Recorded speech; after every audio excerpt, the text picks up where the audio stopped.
Hey folks, Peter here with BlackRock Business, and today I'm going to talk a little bit about customizing the shelf tag or the Intuit regular tag, whatever you'd like to call it. It's the 1.25 inch by 2.25 inch. Here is a little gander at what it looks like by default, which I think is ugly. Before we do that, I'm going to ask you to jump on over to Facebook by clicking the link in the description. You can join our QuickBooks Point of Sale Insiders group, get all your questions answered, or bring up errors, and talk to people such as me or like-minded point of sale users. All right, we're going to go on the File menu, and we're going to head on into Tools and Print Designer. So we're going to switch this drop-down menu to the inventory tags, and then we are going to create a new Intuit regular label. It is my advice not to modify the labels that are already here, but to simply make a copy so that you can create a brand new label. And if you ever screw it up, then you can always go back to that original label and make another new copy. So here's your basic layout on the 1.25 by 2.25, the shelf tag. I'm gonna say that a lot of these things most people aren't going to use, a lot of these fields. So you can go ahead and get rid of these. If you use attributes and size, that's cool, you can leave that in there. Otherwise, we have the item name right here. I usually push that to the top, and you can pull it out so that it can have a lot of room. Maybe you have some items that are a really long name. Right here we have item description. Not sure if you want to keep the description. You can if you'd like. A lot of people will keep their descriptions blank, but some people have a special number there, or maybe the model number. That should really go in the ALU field, if you ask me.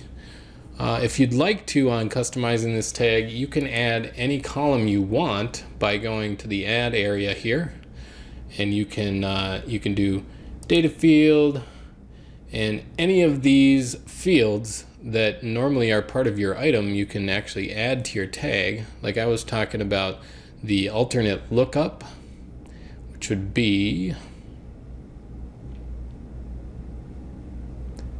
here they just called it a lookup. That's interesting. So this would be like the ALU field, alternate lookup. For some reason on this screen they call it lookup. I haven't seen it called that on any other screen in point of sale. That's kind of funny. You could also, add the vendor name or vendor code.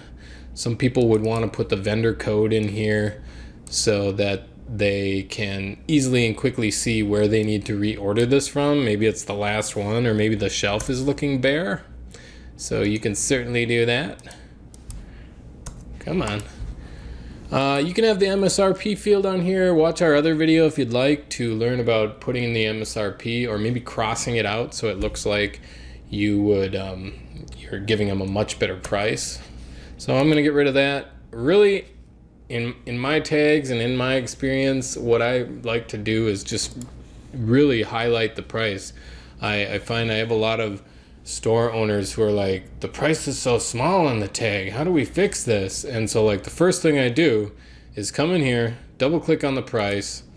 I get rid of those weird boxy borders because I don't know, that's just looks tacky if you ask me. And then we hit change font, and we can boost this up to some insanely large size, which is awesome. And then we can spread it out a little bit. Oh gosh, that might have been too large. Nah, I don't know. It's cool.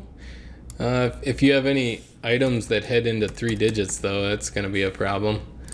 So let's go back down a little bit.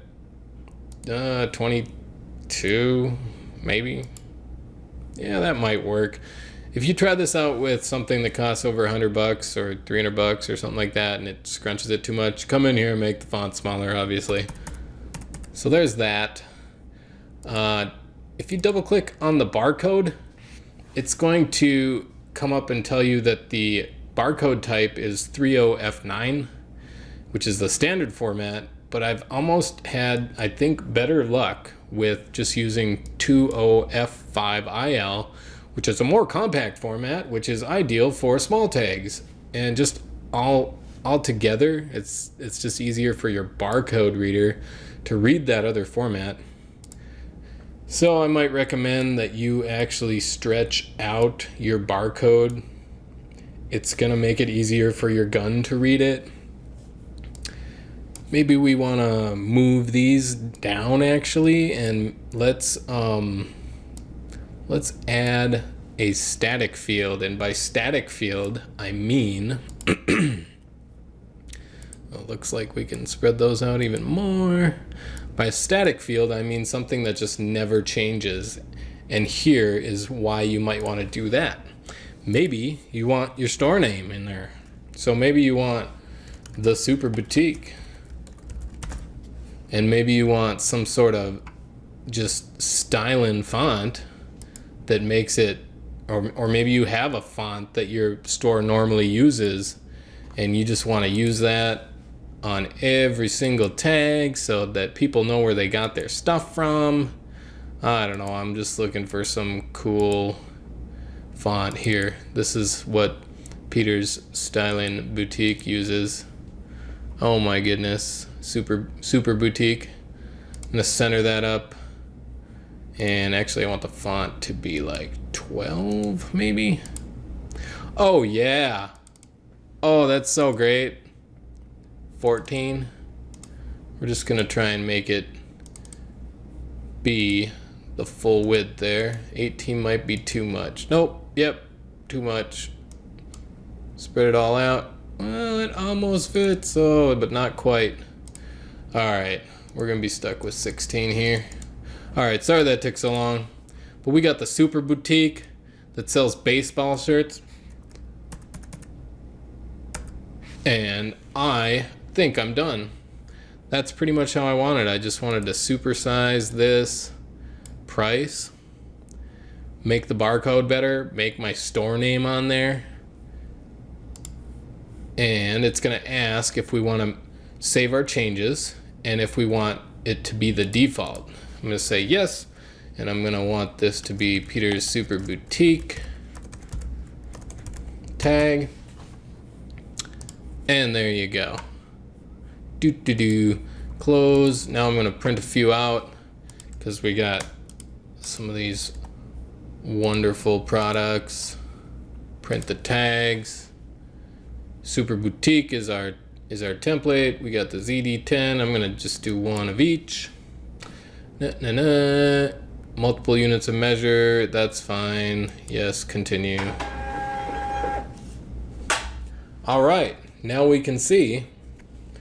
Let's see if I can see what this looks like. All right. Now we've got our Super Boutique tag. You can get even more stylish than that, but somebody can really easily see how much this costs. The barcode is really easy to scan. I might want to make the actual product name a little bigger, but you got a little idea there of what you can do in customizing your tag. This was the Intuit regular tag. My name's Peter with BlackRock Business. I hope you have yourself a wonderful day. All right, bye.